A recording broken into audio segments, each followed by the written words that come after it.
Hello, welcome, नमस्ते साथियों। क्या आप जानते हैं कि मानव कर्म क्यों करता है? जीवन है तो कर्म करना ही पड़ेगा। मुझे लगता है कर्म के बारे में श्री कृष्ण से बेहतर कौन बता सकता है। आइए कर्म के बारे में जानने के लिए विश्व की पहली बोलती हुई पुस्तक भगवत गीता के 3 अध्याय कर्मयोग से कर्म के बारे में जानते हैं। हेलो, नमस्ते, मेरा नाम रत्नेश्वर वर्मा है।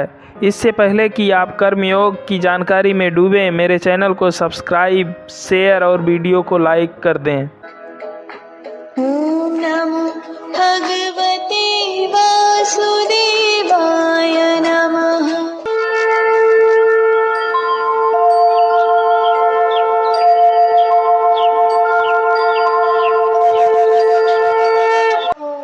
अर्जुन बोले, हे जनार्दन, यदि आप यह मानते हैं कि कर्म से श्रेष्ठ ज्ञान है, तो फिर आप मुझे इस भयंकर कर्म में क्यों लगाते हैं?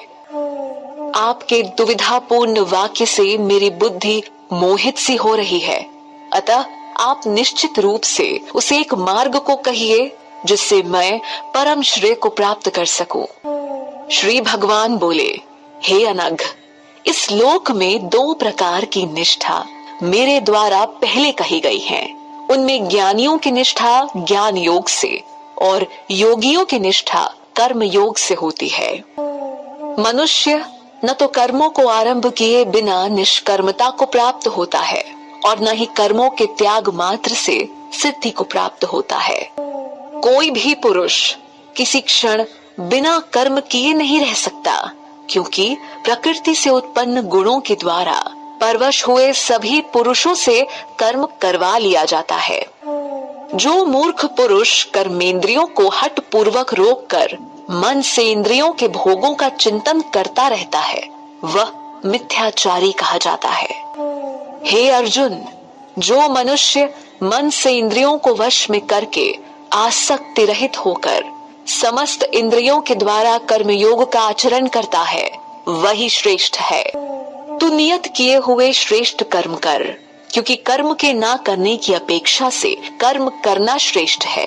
अतः कर्म ना करने से तेरा शरीर निर्वाह भी सिद्ध नहीं होगा। हे कौन्तेय, यज्ञ के लिए किए जाने वाले कर्म के अतिरिक्त अन्य कर्म में प्रवृत्त हुआ यह पुरुष जगत बंधनों में बंध जाता है। इसलिए आसक्ति रहित होकर यज्ञ के निमित्त ही कर्म का अच्छा आचरण कर। सृष्टि के आरंभ में प्रजापति ब्रह्मा ने यज्ञ सहित प्रजा की रचना कर उनसे कहा, इस यज्ञ के द्वारा तुम वृद्धि को प्राप्त करो और यह यज्ञ तुम्हारे लिए इच्छित कामनाओं को पूर्ण करने वाला होगा। तुम लोग यज्ञ के द्वारा देवताओं की उन्नति करो और देवतागण तुम्हारी उन्नति करें। इस प्रकार परस्पर उन्नति करते हुए परम कल्याण को प्राप्त हो जाओगे। देवतागण यज्ञ द्वारा पोषित होकर तुम्हें इष्ट भोग प्रदान करेंगे। उनके द्वारा दिए हुए भोगों को जो पुरुष उनको दिए बिना ही भोगता है, वह चोर है। यज्ञ से बचे हुए अन्न को प्रसाद समझकर खाने वाले श्रेष्ठ पुरुष सब पापों से मुक्त हो जाते हैं। किंतु जो लोग केवल स्वयं के लिए ही पकाते हैं, वे तो पापों को ही खाते हैं। सभी प्राणी अन्न से उत्पन्न होते हैं। अन्न वर्षा से होता है, वर्षा यज्ञ से होती है और यज्ञ कर्मों से उत्पन्न होता है।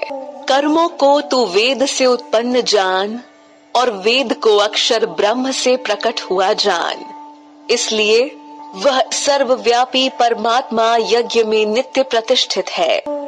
हे पार्थ, जो मनुष्य इस संसार में प्रचलित सृष्टि चक्र के अनुसार नहीं चलता, वह इंद्रिय भोगों में लिप्त पापमय जीवन बिताने वाला व्यर्थ ही जीता है। किंतु जो मनुष्य आत्मा में ही आनंद का अनुभव करने वाला, आत्मा में ही तृप्त तथा आत्मा में ही संतुष्ट होने वाला हो, उसके लिए कोई कर्तव्य नहीं रहता। कर्म योगी महापुरुष का स्वार्थ हेतु कर्म करने का न तो कोई प्रयोजन रहता है और न ही कर्म न करने का कोई कारण। ये सभी प्राणियों में किसी प्रकार के स्वार्थ का संबंध नहीं रखते।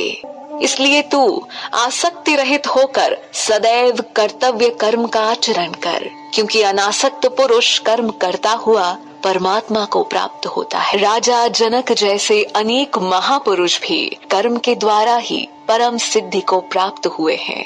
इसलिए लोक कल्याण को देखते हुए तू भी कर्म करने योग्य है। श्रेष्ठ पुरुष जैसा आचरण करते हैं, अन्य लोग भी वैसा ही अनुकरण करते हैं। वो जो कुछ कर दिखाते हैं, लोग भी उसका अनुसरण करते हैं। हे पार्थ, मुझे तीनों लोकों में न तो कोई कर्तव्य करना शेष है और न ही कोई वस्तु प्राप्त करने योग्य बाकी है। फिर भी मैं कर्तव्य कर्म करने में ही लगा रहता हूँ। हे पार्थ, यदि मैं किसी समय सावधान होकर कर्तव्य कर्म न करूं, तो सभी मनुष्य मेरा ही अनुसरण करेंगे। यदि मैं कर्म न करूं, तो ये सब मनुष्य नष्ट भ्रष्ट हो जाएंगे और मैं संकर्ता का कारण बन समस्त प्रजा को नष्ट करने वाला बनूंगा। हे भारत, जैसे अज्ञानी जन कर्म फल में आसक्त होकर कर्म करते हैं, वैसे ही विद्वान पुरुष अनासक्त होकर लोक कल्याण की इच्छा से कर्म करें। ज्ञानी महापुरुष को चाहिए कि कर्मों में आसक्ति वाले अज्ञानी मनुष्यों की बुद्धि में संदेह उत्पन्न न करें, बल्कि स्वयं समस्त कर्मों को अच्छी तरह से करते हुए उनसे भी वैसे ही कर्म करवाएं। सारे कर्म प्रकृति के गुणों द्वारा किए जाते हैं, परंतु अहंकारी और अज्ञानी मनुष्य मैं ही करता हूँ ऐसा मान लेता है। हे महाबाहो, गुण विभाग और कर्म विभाग के तत्व को जानने वाला ज्ञानी पुरुष गुण ही गुणों में बरत रहे हैं ऐसा मानकर उनमें आसक्त नहीं होता। प्रकृति के गुणों से मोहित हुए अज्ञानी पुरुष गुण और कर्म में आसक्त रहते हैं। न समझने वाले अज्ञानी व मंद बुद्धि पुरुषों को ज्ञानवान पुरुष विचलित न करें। तू अपने चित्त को स्वयं में लगाकर संपूर्ण कर्तव्य कर्मों को मुझ में अर्पण कर कामना, अहंकार और संताप रहित होकर युद्ध कर। जो मनुष्य दोष दृष्टि से रहित होकर श्रद्धा पूर्वक मेरे इस मत का सदैव अनुसरण करते हैं, वे संपूर्ण कर्मों के बंधन से मुक्त हो जाते हैं। परंतु जो दोष दृष्टि वाले मूढ़ लोग मेरे इस मत का पालन नहीं करते, ऐसे मूढ़ चित्त वालों को तुम नष्ट ही समझो। ज्ञानवान पुरुष अपनी प्रकृति के अनुसार चेष्टा करता है। सभी प्राणी अपनी प्रकृति के अनुसार ही कर्म करते हैं, फिर इसमें किसी का निग्रह क्या करेगा। प्रत्येक इंद्रिय के अपने अपने विषयों के प्रति मन में राग द्वेष रहते हैं। मनुष्य को चाहिए कि वह उन दोनों के वश में न हो, क्योंकि वे उनके शत्रु हैं। अच्छी तरह से आचरण में लाए हुए अन्य धर्म की अपेक्षा अपना दोष युक्त धर्म ही श्रेष्ठ है, क्योंकि अपने धर्म में तो मरना भी कल्याणकारक है, किंतु दूसरे का धर्म भय देने वाला होता है। अर्जुन बोले, हे वार्ष्णेय, फिर यह मनुष्य किससे प्रेरित होकर न चाहते हुए भी अचानक पाप का आचरण करता है। श्री भगवान बोले, यह रजोगुण से उत्पन्न हुआ काम ही है। कामना से क्रोध उत्पन्न होता है। यह कभी तृप्त न होने वाला महापापी है, तो इसको ही शत्रु जान। जैसे धुएं से अग्नि, धूलि से दर्पण और भ्रूण गर्भाशय से ढका रहता है, वैसे ही काम के द्वारा ज्ञान ढका होता है। हे कौन्तेय, इस अग्नि के समान कभी तृप्त न होने वाले और विवेकियों के नित्य शत्रु काम के द्वारा मनुष्य का विवेक ढका हुआ है। इंद्रियां, मन और बुद्धि काम के निवास स्थान कहे जाते हैं।